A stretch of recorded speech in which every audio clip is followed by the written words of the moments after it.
So, Senua's gone through some The main character of Hellblade Senua Sacrifice definitely went through a whole lot in the first game. And with the announcement of Senua's Saga Hellblade 2, there are a lot of questions going around as to where her story is going to go next.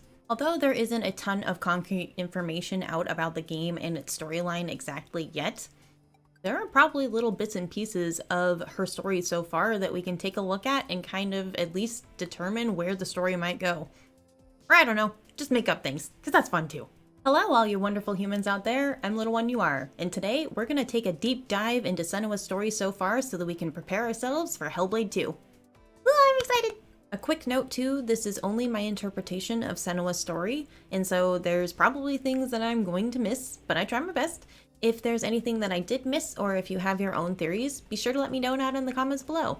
Now, if you haven't yet played Hellblade Senua Sacrifice, this video will contain a ton of spoilers for that game, so danger, danger, danger!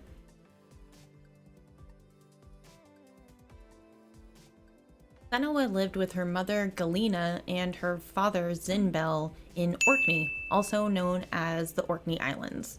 Galena was a healer in Senua's village, although her father did not think that she was, and ended up burning her mother at the stake, thinking that she had a curse. Senua witnessed this absolutely terrible event when she was only 5 years old, which ended up having massive effects on her mentally and emotionally. Zinbel was convinced that Senua was tainted with the same darkness or evil that her mother was, and he ended up abusing her all throughout her childhood. What Senua didn't know at the time was that both herself and her mother both had psychosis, which is what her father referred to as their darkness.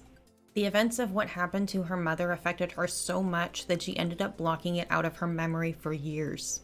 Zinbel isolated Senua away from the village as well as the rest of the world, until one day someone visited the village that changed Senua's life forever.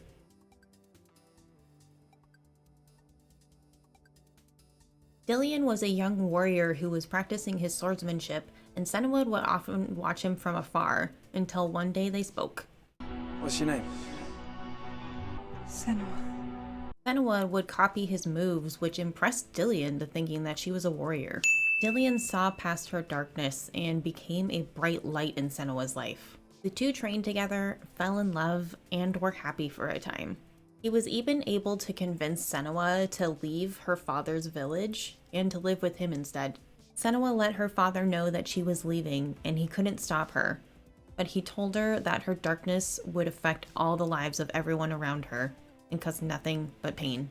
This dude sucks! She was happy for a time, but unfortunately, this would be short-lived when a plague hit Dillion's village.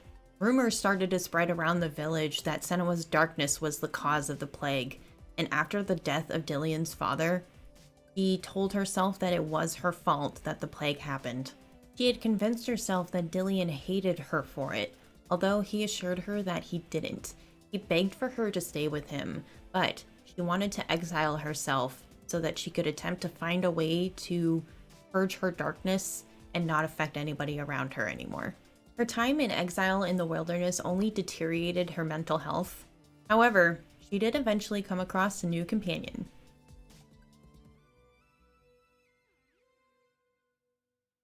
She met a man named Druth, who told her all about Viking myths and legends. After some time together and Druth's eventual passing, Senua returned to her village, only to find death and sadness. The village had been destroyed by a Viking raid, and unfortunately, Dillion had been killed. Through his darkness you will find him. In your sword still beats a heart. Dillion's death broke Senua, and she thought that he was sacrificed to the Viking gods.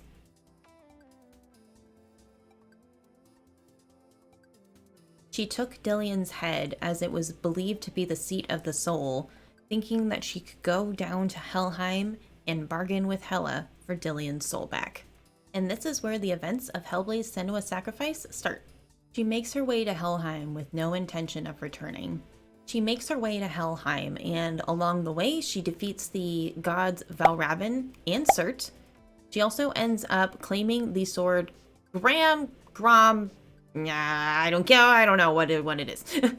And then she also defeats the guardian of the gates of Helheim, Garm. If you're interested in learning more about the bosses and the mythology behind them, you should check out my video over here talking about the mythology behind the game. After defeating Garm, Senua makes her way to finally confront Hela. Senua has to fight through hordes of enemies that she had previously defeated in order to reach Hela, but eventually there are so many enemies that Senua has to submit defeat. Senua tries to bargain with Hela, begging for her to take her soul instead of Dillion's, but Hela shows no mercy.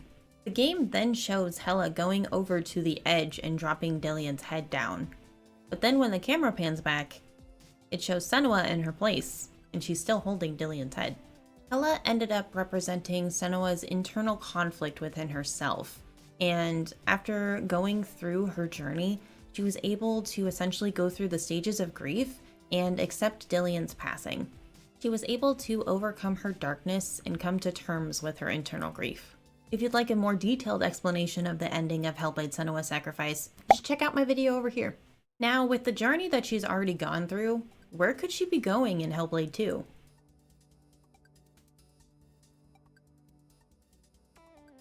With what we know about her and her journey so far, I think she might be trying to go and take revenge back on her father, Sin Bell, just because of how he treated her and what he did to her mother. I mean, he deserves it. So yeah, Senua's been through some shit, but she also came out a lot stronger on the other side.